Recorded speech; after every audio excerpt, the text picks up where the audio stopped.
Hello friends, welcome back to my YouTube channel. तो आज हम बात करेंगे बीएड के पेडागोजी ऑफ साइंस में। अगर आपकी कोई सी भी यूनिवर्सिटी है, केयू के यूनिवर्सिटी है या पीटीयू है, पंजाब यूनिवर्सिटी है, तो इसके अंदर अगर आपके पास पेडागोजी सब्जेक्ट फिजिकल साइंस है तो आज हम इसकी सिलेबस के बारे में और इसका जो सारा कंटेंट है, नोट्स है, वो आपको इस वीडियो के अंदर मैं प्रोवाइड करूँगा। तो ये जो पेडागोजी ऑफ साइंस है आपकी, ये 4 यूनिट के अंदर डिवाइड है। Nature and scope of science, pedagogical analysis and lesson planning, teaching learning resources and procedures और approaches and evaluation in teaching. तो ये 4 यूनिट है और चारों के चारों यूनिट के नोट्स मैं आपको इस वीडियो में प्रोवाइड करूँगा।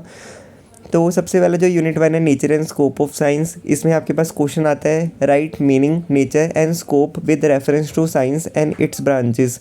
तो यहाँ पे आपने कैसे लिखना होता है, सबसे पहले आप यहाँ पे लिखते हो साइंस है क्या, उसकी कुछ डेफिनेशंस लिखनी है आपने यहाँ पे। उसके बाद नेचर ऑफ साइंस लिखना है। नेचर ऑफ साइंस के बाद आप यहाँ पे जो इंपॉर्टेंट चीज़ें हैं उनको आप हाईलाइट भी कर सकते हो, अंडरलाइन कर सकते हो। उसके बाद आपने यहाँ पे लिखना है स्कोप ऑफ साइंस क्या है। यहाँ पे मैंने पॉइंट्स लिखे हैं, आप इसको इलेबोरेट करके भी लिख सकते हो क्योंकि ये 16 मार्क्स का क्वेश्चन आता है और आपको कम से कम इसके अंदर 6 से 7 शीट भरनी होती है अपनी। उसके बाद है यहाँ पे science in service of human welfare. तो साइंस कैसे काम करते हैं ह्यूमन वेलफेयर के लिए, वो आपने यहाँ पे लिखना है। Aim and objective of science, correlation of science with other subject, कि साइंस कैसे बाकी सब्जेक्ट्स के साथ रिलेट करती है। इसके बाद जो अगला क्वेश्चन बनता है आपका, वो होता है history of science and contribution of Indian scientist. तो जो साइंस है वो साइंस कहाँ से आई और उसका करंट स्टेटस क्या है और कंट्रीब्यूशन क्या क्या रहा इंडियन साइंटिस्ट का।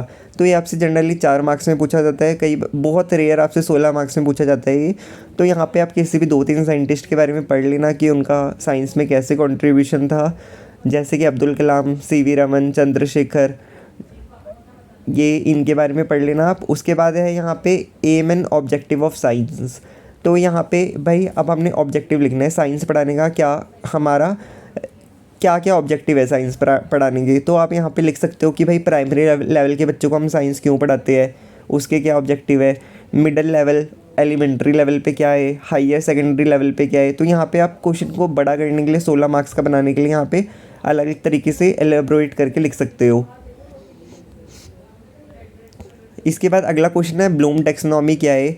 तो जो हमारी पूरी लेसन प्लानिंग होती है, सब कुछ हम करते हो किस पे डिपेंड करते हैं, ब्लूम टैक्सोनॉमी पे। अगर हम बच्चों को पढ़ाते हैं तो हम किन बातों का ध्यान रखते हैं, एक तो भाई उनका कॉग्निटिव डोमेन पे प्रभाव पड़े, उनके साइकोमोटर डोमेन पे प्रभाव पड़े और एक अफेक्टिव डोमेन पे उनके प्रभाव पड़े, यानी कि माइंड, हर्ट और फीलिंग्स, ये तीनों कहाँ आनी चाहिए, उनकी डेवलप होनी चाहिए। तो हम ब्लूम टैक्सोनॉमी के हिसाब से बच्चों को पढ़ाते हैं। तो पेपर पे तुमसे पूछा जाता है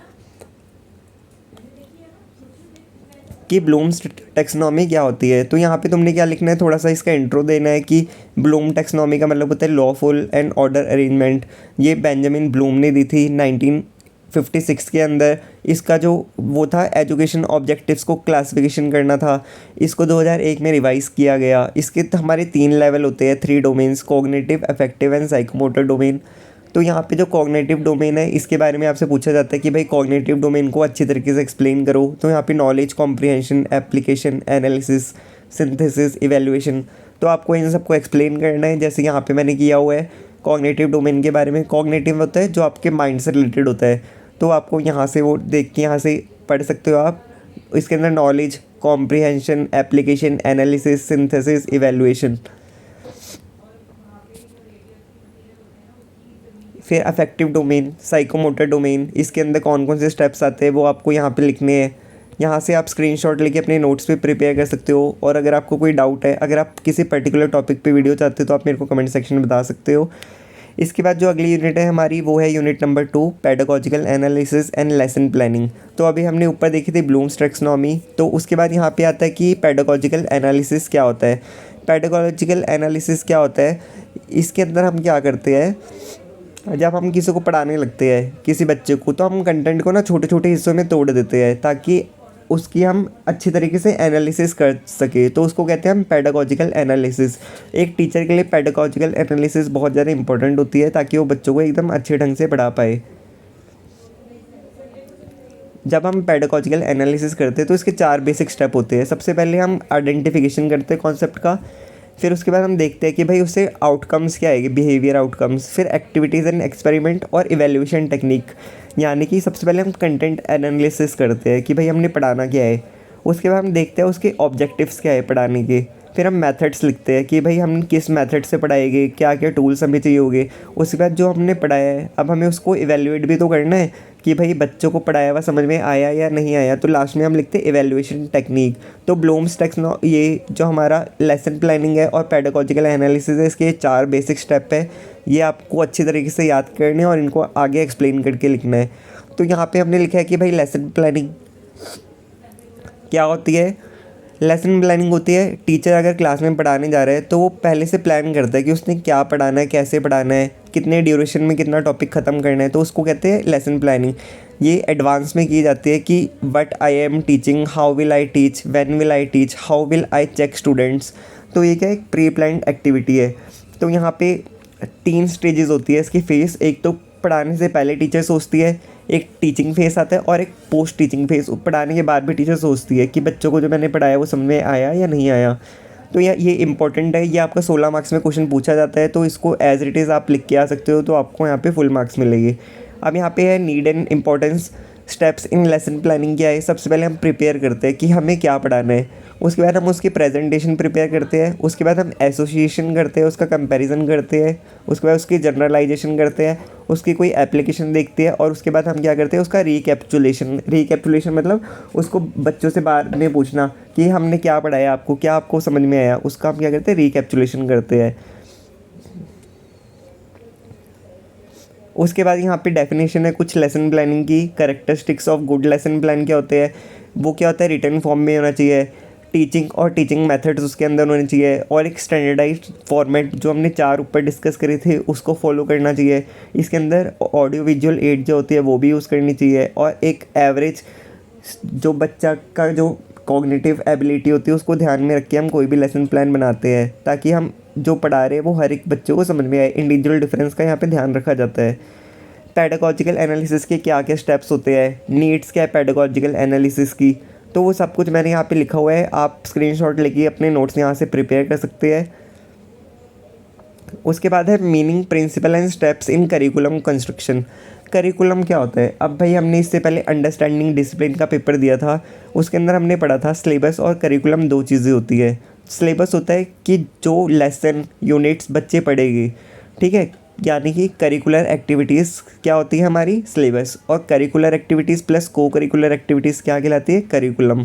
तो करिकुलम क्या होता है, 1 साल का जो बच्चा उसके अंदर करेगा, पढ़ेगा, घूमेगा, ट्रिप पे जाएगा, एक्टिविटीज़ करेगा, कोई भी अदर एक्टिविटीज़ करेगा, कहीं पे पार्टिसिपेट करेगा, गेम्स में, स्पोर्ट्स में, एनसीसी में, एनएसएस में। तो को curricular activities plus curricular activities मिलके क्या बनाती है, हमारा करिकुलम बनाती है। तो यहाँ पे सबसे पहले मीनिंग ऑफ करिकुलम लिखना है, डेफिनेशन लिखना है करिकुलम का। उसके बाद कॉन्सेप्ट क्या है, ओल्ड कॉन्सेप्ट क्या था करिकुलम का, न्यू कॉन्सेप्ट क्या है करिकुलम का, characteristics of curriculum, need and importance of curriculum, principle of curriculum construction. जैसे कि हम करिकुलम बनाते हैं तो भाई वो चाइल्ड सेंटर होना चाहिए। उसमें ध्यान रखना पड़ता है कि भाई बच्चे की एज के हिसाब से, बच्चे के मेंटल लेवल के हिसाब से होना चाहिए वो। उसके अंदर जो कंटेंट है वो मीनिंगफुल होना चाहिए, कम्युनिटी सेंटर्डनेस होनी चाहिए उसके अंदर। उसके बाद उसका कुछ ना कुछ प्रैक्टिकल यूज़ भी होना चाहिए। उसके बाद उसका कोरिलेशन होना चाहिए बच्चे के साथ, और जो बच्चे की प्रीवियस नॉलेज है उसके साथ उसका कोरिलेशन होना चाहिए। कुछ प्रैक्टिकल वर्क भी होना चाहिए उसके अंदर। और प्रिंसिपल ऑफ फॉरवर्ड लुकिंग, मतलब कि जो करिकुलम होना चाहिए वो ऐसा होना चाहिए कि बच्चा उसके अंदर कभी पीछे मुड़ के ना देखे। पीछे मुड़ के मतलब कि वो हमेशा अपने ज्ञान को बढ़ाने की कोशिश करे, उसके अंदर क्यूरियोसिटी इंक्रीज़ हो कि आगे वो क्या क्या कर सकते हैं। साइंटिफिक एटीट्यूड, रिसर्च एप्टीट्यूड उसके अंदर डेवलप हो। स्टेप्स क्या है इसके अंदर करिकुलम कंस्ट्रक्शन की, तो ये इंपॉर्टेंट क्वेश्चन है पूरा का पूरा कि what is curriculum, need, importance, meaning, characteristics of curriculum construction. तो यहाँ पे आपने लिखना है, सबसे पहले हम बच्चे को एनालिसिस करते हैं कि बच्चों का लेवल कैसा है, उनका इंटरेस्ट कैसा है, उनकी मेंटल एबिलिटीज़ कैसी है, किस सोशल बैकग्राउंड से वो है, उनकी प्रीवियस नॉलेज के कितनी है, कितना उनको आता है। उसके बाद हम ऑब्जेक्टिव बनाते हैं अपने कि हमें क्या पढ़ाना है, कैसे पढ़ाना है, क्या हमारे गोल्स होंगे, क्या हम एक्सपेक्ट करेंगे बच्चों से पढ़ाने के बाद। उसके बाद हम करिकुलम कंटेंट सेलेक्ट करते हैं कि सिलेक्शन करते हैं उनको, उस कंटेंट को हम ऑर्गेनाइज़ करते हैं। उसके बाद हम उसकी ग्रेडिंग करते हैं कि किसको हमने कितनी ग्रेडिंग देनी है कंटेंट को। उसके बाद हम learning material, learning aids, learning methods, techniques, उनको हम लिखते हैं कि हम किस मेथड से इस लेसन को पढ़ा सकते हैं। उसके बाद इवैल्यूएशन, इवैल्यूएशन क्या होता है, जो हमने पढ़ाया, जो हमने सब कुछ करा, अब हम उसको इवैल्यूएट भी तो करेंगे, तो वो कहाँ पे आता है, इवैल्यूएशन में। तो ये आपके स्टेप्स ऑफ करिकुलम कंस्ट्रक्शन, ये बहुत ज़्यादा इंपॉर्टेंट है, इसको भी आप अच्छी तरीके से कवर करके जाना। इसके बाद है साइंस लेबोरेटरी क्या होता है। ये जनरली कभी कभार आपसे पूछ लेते हैं 16 नंबर में कि भाई व्हाट इज़ साइंस लेबोरेटरी, इसकी इंपॉर्टेंस लिखो, इसकी प्लानिंग लिखो, इसको कैसे डिज़ाइन करते हैं, एक साइंस लैब कैसी होनी चाहिए, इसका आपको डायग्राम बनाना भी आता है। और यहाँ पे हमने लिखना है साइंस लेबोरेटरी क्या होती है, जहाँ पे बच्चे साइंस के अपने प्रैक्टिकल्स होते हैं उनको परफॉर्म करते हैं। ये हर एक जहाँ पे भी हायर लेवल पे साइंस पढ़ाई जाती है वहाँ पे कंपलसरी है, बच्चों के अंदर क्यूरियोसिटी डेवलप करती है, साइंस के प्रति इंटरेस्ट पैदा करती है। इंपॉर्टेंस क्या है इसके, curiosity, promote problem solving ability, learning by doing होता है, बच्चे के अंदर कॉन्फिडेंस इंक्रीज़ होता है, जो वो थियोरिटिकल वे में पढ़ रहे हैं वो प्रैक्टिकली उस चीज़ को देख पाता है।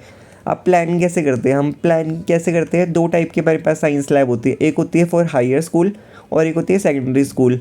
हायर स्कूल में मतलब 10वीं तक के लिए, और एक होता है 12वीं तक के लिए। जो 10वीं तक की हमारे पास लैब होती है उसके अंदर क्या होता है, एक ही लैब होती है फिजिक्स, केमिस्ट्री और बायो के लिए। लेकिन जब हम 11th-12th में जाते हैं तो हमारी लैब्स क्या होती है, सेपरेट हो जाती है, केमिस्ट्री की लैब अलग, फिजिक्स की अलग, बायो की अलग। तो यहाँ पे आपसे क्या पूछा जाता है, कोई भी एक लैब आपको बोल दे कि भाई जैसे कि लेक्चर का अपने लेबोरेटरी लैब का प्लान बनाओ, तो यहाँ पे जैसे आपको डायग्राम दिख रहा है, ये यहाँ पे आपको दिखाया हुआ है पूरा कि भाई एक साइड ब्लैक बोर्ड होगा, दूसरी साइड ब्लैक बोर्ड होगा, बीच में टीचर का टेबल होगा, बच्चे एक्सपेरिमेंट परफॉर्म करने के लिए अलग अलग टेबल होंगे। इसकी जो विड्थ होगी और लेंथ होगी रूम की वो कम से कम 45 फीट बाई 25 फीट कम से कम होनी चाहिए। प्रॉपर यहाँ पे वेंटिलेशन होनी चाहिए, 2 डोर होनी चाहिए, इन और आउट के लिए प्रॉपर स्पेसिंग होनी चाहिए, फ्लोरिंग कैसी होनी चाहिए, वॉल्स कैसी होनी चाहिए, थिकनेस वॉल्स की, डोर कैसे होनी चाहिए, जो दरवाजे हैं वो बाहर को या अंदर को कैसे खुलने चाहिए। तो सब कुछ यहाँ पे आपने लिखना है अच्छी तरीके से। और यहाँ पे लिखना है इक्विपिंग साइंस लेबोरेटरी। अब जब साइंस लैब तुमने बना ली, कंस्ट्रक्शन कर ली, अब उसके अंदर कुछ सामान भी चाहिए, तो क्या क्या सामान आपको चाहिए होगी वो सब कुछ यहाँ पे लिखना है आपको। इसके बाद है ऑडियो विजुअल एड। अब हम पढ़ा रहे हैं बच्चों को, अब नॉर्मल टीचर आया बच्चों को लेक्चर लेके चले गया ब्लैक बोर्ड पे पढ़ा के, तो इतना समझ में नहीं आएगा। तो हम क्या करते हैं, आजकल ऑडियो विजुअल एड का यूज़ करते हैं, जिसकी वजह से बच्चों को क्या हो, क्लैरिफिकेशन हो चीज़ों की। तो ऑडियो विजुअल एड में क्या क्या आता है आपके, जैसे टेप रिकॉर्डर हो गया, रेडियो हो गया, उसके बाद आपके ब्लैक बोर्ड हो गया, चार्ट हो गए, मॉडल्स हो गए, टीवी हो गया, प्रोजेक्टर हो गया, कंप्यूटर हो गया, MP4 प्लेयर हो गया, ये सब आपके क्या ऑडियो विजुअल एड है, जिसकी वजह से बच्चा क्या करता है, टीचर इनका यूज़ करके बच्चों को कॉन्सेप्ट क्लियरिटी आसानी से कर पाता है। उसके बाद इसकी कुछ डेफिनेशंस है, ये आपको लिखनी है। डेफिनेशन आप 2 या 2 से 3 लिख सकते हो, इतनी सारी लिखने की ज़रूरत नहीं है। उसके बाद इसकी इंपॉर्टेंस, एडवांटेज और ऑब्जेक्टिव क्या है वो आपको लिखने हैं कि भाई जो हमारे पास यहाँ पे ऑडियो विजुअल एड है इसकी इम्पोर्टेंस क्या है।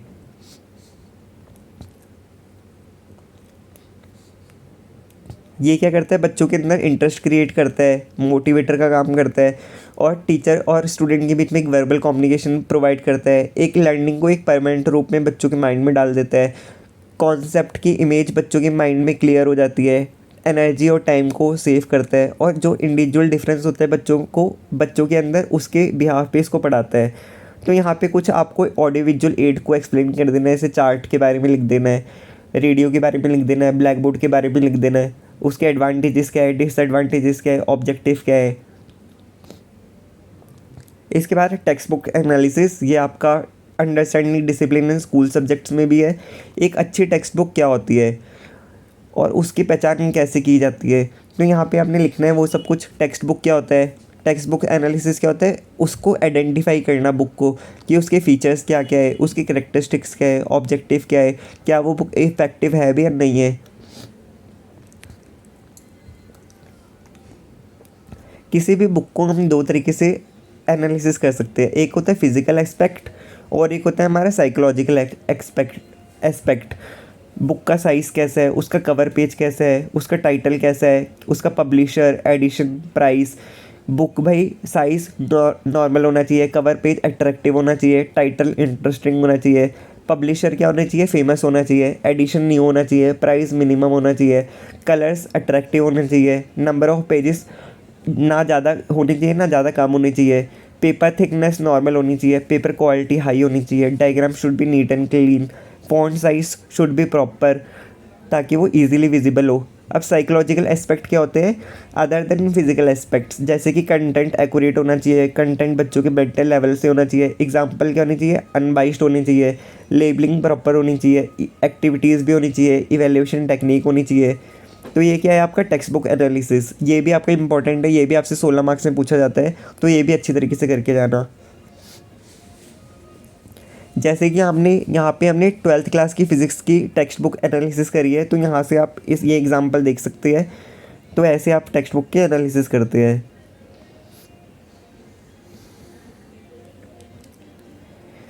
अगला टॉपिक यहाँ पे ई लर्निंग रिसोर्सेज क्या होते हैं। ई लर्निंग मतलब इलेक्ट्रॉनिक लर्निंग रिसोर्सेज। अब बच्चा भाई पढ़ रहा है, अब जैसे कि ऑनलाइन क्लासेस लगती है, जैसे कोविड आया था उसके बाद बच्चों की ऑनलाइन क्लासेस लगनी स्टार्ट हुई थी, तो यहाँ पे ये बोल रहा है कि ई लर्निंग रिसोर्सेज कौन कौन से होते हैं। जैसे मल्टीमीडिया हो गया, कंप्यूटर हो गया, PPT, internet, website, teleconferences, ये क्या आपके ई लर्निंग रिसोर्सेज है। तो आपको यहाँ पे इसका मीनिंग लिखना है, डेफिनेशन लिखनी है, कैरेक्टरिस्टिक्स, नेचर, एडवांटेजेस, डिसएडवांटेजेस। तो ये क्या है आपके बहुत कॉमन से टॉपिक है, अगर आप इनको थोड़ा सा एक बारी ओवरव्यू भी ले लोगे तो आप एग्ज़ाम में इसको अच्छी तरीके से लिख के आ पाओगे। यहाँ पे आप इस वीडियो का स्क्रीनशॉट लेके भी अपने नोट्स प्रिपेयर कर सकते हैं। अब है इम्प्रोवाइज्ड स्टेटस। अब इम्प्रोवाइज स्टेटस ऑपरेटर्स क्या होते हैं हमारे पास। अब भाई ऑपरेटर्स होते हैं कोई भी ऐसी चीज़ जो हम अपने साइंस के प्रोजेक्ट एक्टिविटीज़ को बनाने परफॉर्म करने के लिए यूज़ करते हैं। अब मान लो अगर आप टीचर बने किसी पिछड़े इलाके में, गांव वाले इलाके में, वहाँ पे साइंस लैब नहीं है, लेकिन आप अपने बच्चों को एक्सपेरिमेंट परफॉर्म करवाना चाहते हो, तो हम वहाँ पे क्या करेंगे, एक इम्प्रोवाइज्ड ऑपरेटर्स बनाएंगे। जैसे कि कोई जुगाड़ लगाना, तो हम यहाँ पे अगर हमारे पास ओरिजिनल हमारे पास ऑपरेटर्स नहीं है तो हम कुछ जुगाड़ लगाएंगे, तो उन जुगाड़ लगाए हुए ऑपरेटर्स को क्या कहते हैं, इम्प्रोवाइज्ड ऑपरेटर्स। तो यहाँ पे आप यही सब लिखोगे कि भाई उसकी इंपॉर्टेंस क्या है, यूटिलिटी क्या है। अगली यूनिट है हमारे पास यहाँ पे approaches and evaluation in teaching. Science inductive approach और डिडक्टिव अप्रोच, इसके बारे में आपने लिखना है क्या होता है ये आपका इंडक्टिव अप्रोच।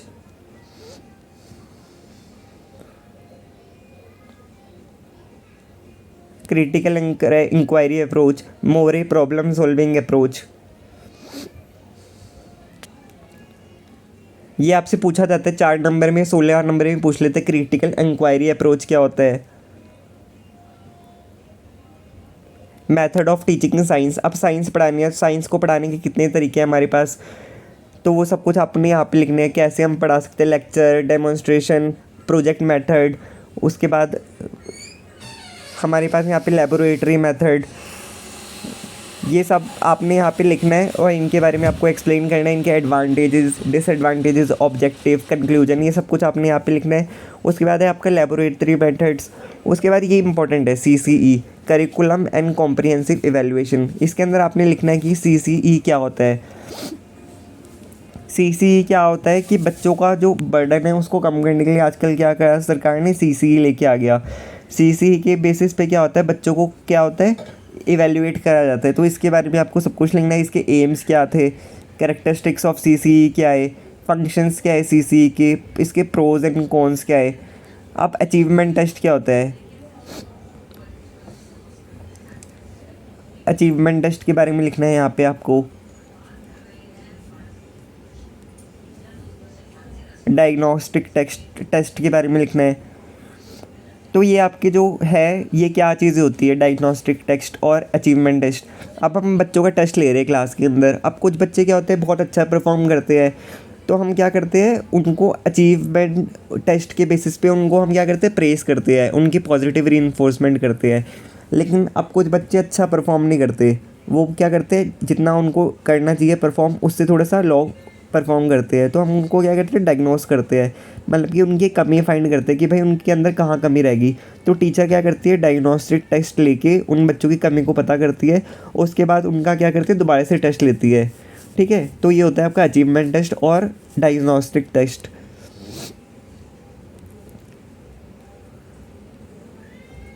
इसके बाद टीचर क्या करती है, डायग्नोस करने के बाद उसको रेमेडियल टीचिंग प्रोवाइड करती है, एक रेमेडी के थ्रू बच्चों को पढ़ाती है ताकि जो उनका उसने डायग्नोस करे उसको वो अच्छी तरीके से पढ़ा पाए।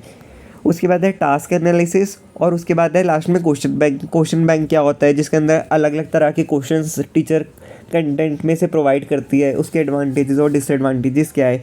तो ये था आपका बीएड फर्स्ट ईयर का पेडागोजी ऑफ साइंस का सिलेबस। आई होप आपको इसके अंदर समझ में आया हो कि आपके सिलेबस में क्या है यहाँ पे। तो आप अगर अभी भी आपको कोई डाउट है तो आप मेरे से कमेंट सेक्शन में पूछ सकते हैं, और अगर इंडिविजुअल टॉपिक के ऊपर वीडियो चाहते हैं तो भी मेरे को कमेंट्स में बता सकते हैं। आई होप आपको समझ में आया होगा। तो please like share and subscribe my channel. मिलते हैं अगली वीडियो में एक नए कंटेंट के साथ। All the best for your exams.